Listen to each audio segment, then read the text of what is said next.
Bismillahirrahmanirrahim. Assalamualaikum warahmatullahi wabarakatuh. Alhamdulillahirabbil alamin wa bihi nasta'in ala umuri dunya waddin.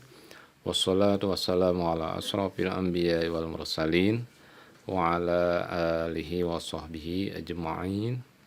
La haula wa la quwwata illa billahil aliyil azim. Rabbi shrahli sadri wa yassir li amri wahlul 'uqdatam min lisani yafqahu qawli. Rabbi zidni ilma warzuqni fahma. Berjumpa kembali kita dengan video pembelajaran untuk kelas 12. Kali ini kita akan membicarakan bab yang ke-6, menguatkan kerukunan melalui toleransi dan memelihara kehidupan manusia. Untuk kali ini merupakan pertemuan kita yang ketiga dalam bab 6 ini, yang akan membahas tentang Quran surah Al-Maidah ayat 32 tentang memelihara kehidupan manusia.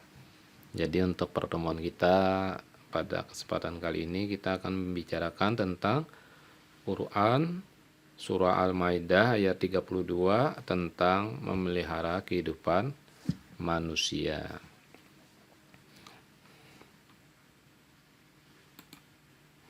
Nah, adapun ayatnya adalah sebagai berikut. A'udzubillahi minasyaitonirrajim. Bismillahirrahmanirrahim. Min ajli dzalik katabna ala bani Israil annahu man qatala nafsan bighairi nafsin aw fasadin fil ardi faka'annama qatalan nas jami'a wa man ahyaha faka'annama ahyan nas jami'a walaqad ja'atuhum rusuluna bil bayyinati summa inna katsiran minhum ba'da dzalika fil ardi la musrifun. Al-Maidah ayat 32. Nah, itu ayatnya lah, tentang Quran surah Al-Maidah ayat 32 yang membicarakan tentang memelihara kehidupan manusia. Sebelum membicarakan artinya, kita akan mengidentifikasi tajwid pada Quran surah Al-Maidah ayat 32 tersebut. Ini contoh, nah nanti bisa kalian sendiri yang akan mengisinya. Min ajli, nun mati atau nun sukun bertemu dengan huruf izhar, itu namanya adalah izhar khalqi. Misalnya ini nomor 1, katabna, ini yang bertanda merah atau habang ini adalah huruf qalqalah. Jadi huruf qalqalah itu dibaca mantul, jadi hukum bacanya adalah qalqalah sughra, karena ini huruf qalqalahnya itu sukun di tengah kalimat, alasannya. Kemudian yang kedua, nanti bisa kalian kerjakan. Misalnya yang kedua ini Bani Israil. Nah, ini ada huruf mad bertemu dengan huruf hamzah pada lain kata apa? Namanya adalah mad wajib, mad jaiz, munfasil ya. Kalau yang di sini ya mad wajibnya lah, karena ini ra'ila, Israila, ini matnya bertemu dengan hamzah dalam satu kalimat, itu namanya adalah mad wajib muttasil ya. Kalau ini tadi adalah mad jaiz munfasil. Nah, nanti bisa kalian kerjakan aja. Hukum bacanya nomor 3, 4, 5, 6, 7 sampai 7, 8, 9, 10. Sekarang kita lanjutkan dengan mengartikan perkata Quran surah Al-Maidah surah yang kelima dan ayatnya yang 32. Di sini ada lafaz min, itu artinya dari, nomor 2-nya ajli itu sebab, dzalika artinya itu, katabna kami tetapkan hukum, yang kelima ala artinya atas, yang keenam Bani Israel, annahu bahwa, man siapa yang, qatala itu artinya membunuh, nafsan jiwa seseorang, bighairi nafs bukan karena orang itu membunuh seseorang, atau artinya ya. 13 fasadin dia membuat kerusakan. Nomor 14 fil ard di muka bumi. Itu adalah artinya, masih ada lagi sambungannya. Nomor 15 pakaan nama maka seakan-akan membunuh. Nomor 16 an-nasa manusia, jami'a secara keseluruhan, waman dan siapa yang, ahyaha dia memelihara kehidupan, walaqad dan sungguh, ja'athum telah datang kepada mereka, rusuluna rasul-rasul kami, bil bayyinati dengan bukti-bukti nyata, summa kemudian. Nomor 27 ba'da sesudah. 28 la musrifun benar-benar orang-orang yang melampaui batas. Nah, di sini disebutkan kalau kita sudah mempelajari ini berarti kita secara tidak langsung belajar memahami 28 mufradat kosakata baru dalam bahasa Arab sekaligus untuk memahami bahasa Al-Quran. Sekarang kita menerjemahkan Quran surah Al-Maidah ayat 32 ini. Di bawah ini adalah terjemahan lengkap Quran surah Al-Maidah ayat 32. Oleh karena itu kami tetapkan suatu hukum bagi Bani Israel bahwa barang siapa membunuh seseorang bukan karena orang itu membunuh orang lain atau bukan karena berbuat kerusakan di bumi, maka seakan-akan dia telah membunuh semua manusia. Barang siapa memelihara kehidupan seseorang manusia, maka seakan-akan dia telah memelihara kehidupan semua manusia. Sesungguhnya para rasul kami telah datang kepada mereka dengan membawa keterangan-keterangan yang jelas, tetapi kemudian banyak di antara mereka setelah itu melampaui batas di bumi. Nah, itu adalah terjemahan dari Al-Quran surah Al-Maidah ayat 32. Bagian E-nya adalah menganalisis kandungan Quran surah Al-Maidah ayat 32 pada kesempatan kali ini ya. Dan untuk hadisnya nanti insya Allah akan datang, kita akan membahas. Dan hadis tentang memelihara kehidupan manusia. Yang pertama atau pada pertemuan kali ini kita akan bicarakan tentang Al-Quran surah Al-Maidah ayat 32, yaitu berkenaan dengan tafsir ayat tersebut. Dalam tafsir Al-Misbah, ayat ini dijelaskan setelah menguraikan kisah pembunuhan secara aniaya yang pertama serta dampak-dampaknya yang sangat buruk. Maksud kisah ini, Ibnu Katsir menjelaskan bahwa anak Nabi Adam telah melakukan pembunuhan terhadap saudaranya sendiri secara jolim dan melampaui batas.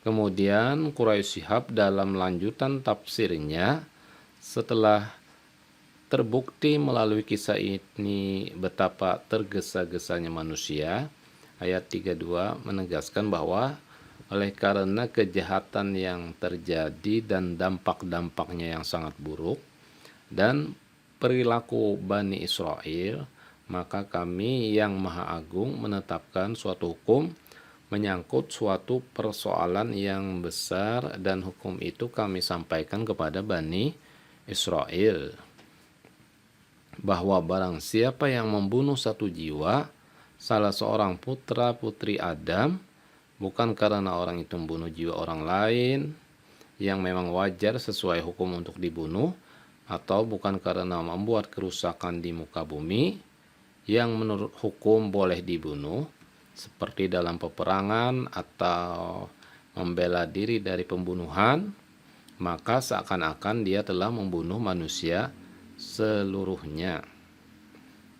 Jadi orang yang membunuh seseorang itu tanpa sebab yang dibenarkan oleh syariat agama, maka dia itu seolah-olah bukan hanya membunuh satu orang, tetapi adalah seakan-akan dia telah membunuh seluruh manusia. Karena manusia itu kan kalau dia misalnya dia menikah, kemudian dia punya anak, berarti kan makin banyak manusia. Tapi kalau dia membunuh orang tersebut, berarti dia sama dengan seolah-olah dia membunuh dengan keturunan-keturunannya yang banyak tersebut. Jadi disebutkan, maka seakan-akan dia telah membunuh manusia seluruhnya.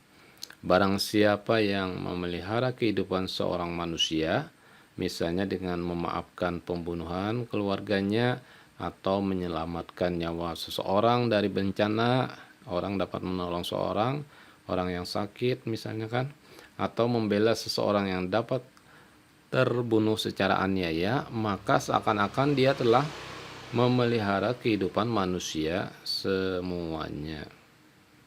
Jadi dengan menolong atau menyelamatkan seseorang, berarti sama juga kita itu dengan menyelamatkan anak keturunan manusia daripadanya. Jadi seolah-olah dia itu telah memelihara kehidupan manusia semuanya. Sesungguhnya telah datang kepada mereka para rasul dengan membawa keterangan-keterangan yang jelas yang membuktikan kebenaran para rasul dan kebenaran petunjuk-petunjuk. Tetapi kemudian sesungguhnya banyak di antara mereka itu sesudah itu sungguh telah membudaya pada dirinya sikap dan perilaku melampaui batas dalam berbuat kerusakan di muka bumi. Ya, walaupun mereka telah diutus para rasul, tapi karena sudah membudaya kelakuannya tadi yang berbuat kerusakan, sehingga para rasul yang datang itu pun seolah-olah tidak memberi pengaruh terhadap kehidupan mereka. Mereka tetap melaksanakan perbuatan yang melampaui batas. Sedangkan maksud syariat di atas menurut ulama tafsir Ibnu Asyur dalam kitab At-Tahrir wal At-Tanwir disebutkan sudah ditentukan sejak masa Bani Israel, tujuannya untuk memberitahukan kepada umat muslim bahwa syariat tersebut telah ditentukan Allah sejak lama. Mengetahui sejarah syariat bisa menguatkan perasaan umat Islam dalam menerima perintah dan mengungkapkan maslahah kebaikan yang ada di dalam hukum tersebut. Hukum yang terkandung dalam ayat ini telah ditetapkan Allah kepada Bani Israel dan berlaku juga bagi umat muslim. Jadi syariat demikian itu sudah ditetapkan Allah juga pada Bani Israel dan juga tetap berlaku untuk umat muslim mengenai memelihara jiwa orang tadi dan larangan kita untuk membunuh orang lain yang tanpa alasan yang dibenarkan oleh syariat.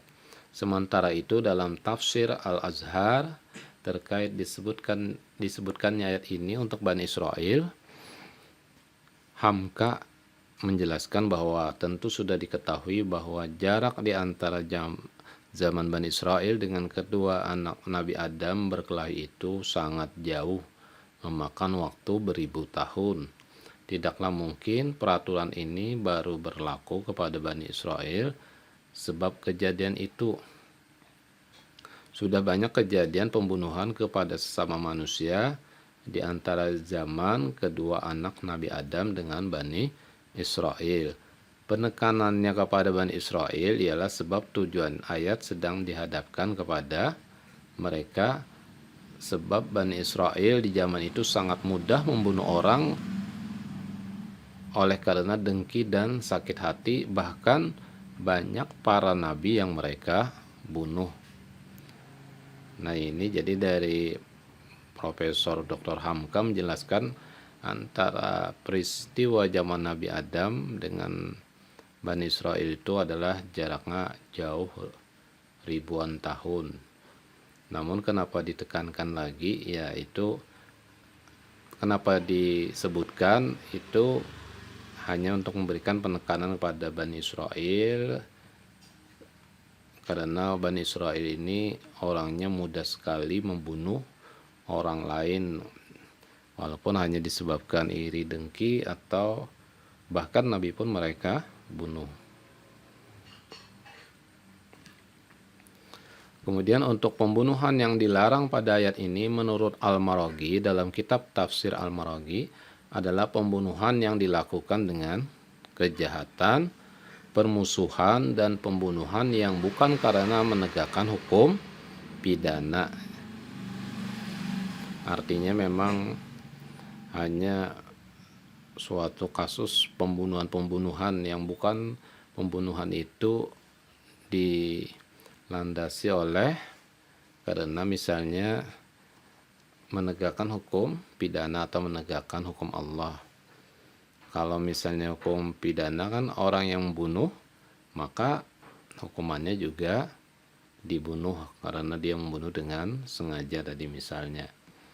Adapun maksud membuat kerusakan dalam ayat ini adalah menghilangkan rasa aman bagi orang lain, merusak lahan pertanian, merusak keturunan, misalnya para pencuri bersenjata, merampas harta, dan merusak fasilitas negara. Nah, itu termasuk orang yang berbuat kerusakan. Sedangkan maksud dari waman ahyaha faka'annama ahyan nasi jami'a, dan barang siapa memelihara kehidupan seorang manusia, maka seakan-akan dia telah memelihara kehidupan semua manusia, adalah orang yang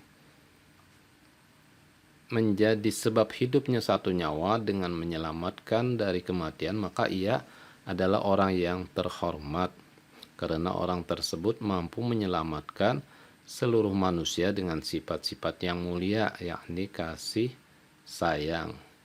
Nah, jadi ada pula yang menyebutkan, menerangkan dengan yang demikian ini, yakni kasih sayang, cinta, memuliakan hak hidup manusia, dan melaksanakan perintah syariat.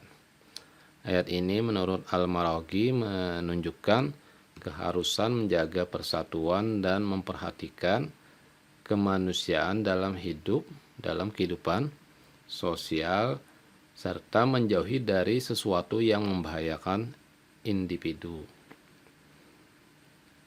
Merusak kehormatan individu sama dengan merusak kehormatan seluruh individu dan atau masyarakat.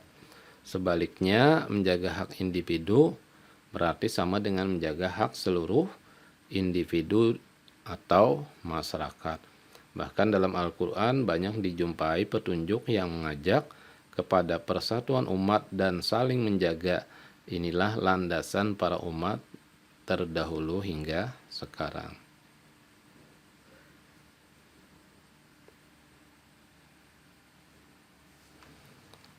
Secara singkat, larangan tersebut adalah membunuh orang lain tanpa alasan yang dibenarkan dan membuat kerusakan di bumi. Keduanya sangat penting ya. Keduanya sangat penting dalam mewujudkan persatuan dan jaminan keamanan dalam kehidupan bermasyarakat. Jadi ayat ini pada intinya adalah larangan manusia atau orang membunuh orang lain tanpa alasan yang dibenarkan oleh agama. Kalau memang ada alasan yang dibenarkan agama, maka bisa dibolehkan. Dan orang itu tidak membuat kerusakan di bumi. Kalau membuat kerusakan tadi misalnya perampok yang membunuh orang lain, ya kan, itu termasuk adalah orang yang membuat kerusakan, atau orang yang membunuh orang lain dengan sengaja, maka dia dapat dihukumi juga dengan dibunuh. Ini berarti kan membunuhnya dibenarkan agama karena orang itu membuat kerusakan di bumi. Keduanya sangat penting dalam mewujudkan persatuan dan jaminan keamanan dalam kehidupan bermasyarakat. Jadi jangan membunuh dan jangan juga berbuat kerusakan. Sehingga kalau orang tidak melakukan, dia itu kan tidak berbuat kerusakan atau tidak membunuh orang lain, maka kita dilarang untuk membunuhnya. Bagi seorang muslim tidak hanya diwajibkan menjaga nyawa sesama muslim, tetapi juga menjaga nyawa seorang non-muslim yang tidak memerangi umat muslim. Yang dilarang itu bukan hanya sesama orang muslim, tapi juga kita dilarang untuk membunuh orang non-muslim yang mereka itu damai hidupnya dengan orang muslim, yang tidak memerangi umat Islam, atau orang non-muslim yang hidup damai dalam sebuah negara. Jadi kalau mereka itu hidupnya damai saja dengan kita, walaupun dia non-muslim, kita juga dilarang untuk membunuh mereka atau memerangi mereka. Ya, demikian isi daripada penjelasan kita tadi yang berkenaan dengan Quran surah Al-Maidah ayat 32 yang berkenaan dengan memelihara kehidupan manusia. Demikian apa yang dapat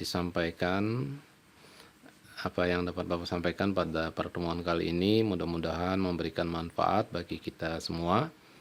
Mohon maaf apabila terdapat kehilapan dan kesalahan. Akhirnya wabillahi taufik wal hidayah. Assalamualaikum warahmatullahi wabarakatuh.